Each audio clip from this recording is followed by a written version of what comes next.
السلام علیکم۔ شروع اللہ کے نام سے جو بڑا مہربان اور نہایت رحم کرنے والا ہے۔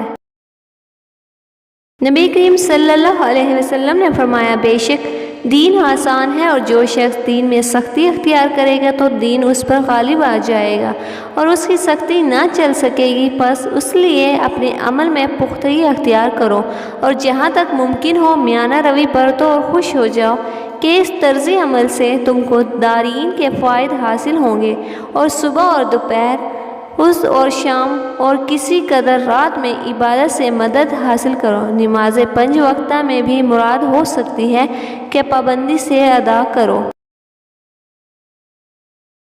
آپ صلی اللہ علیہ وسلم نے فرمایا کہ ایک وقت ایسا آئے گا کہ جب علم اٹھا لیا جائے گا، جہالت اور فتنے پھیل جائیں گے اور حرج بڑھ جائے گا۔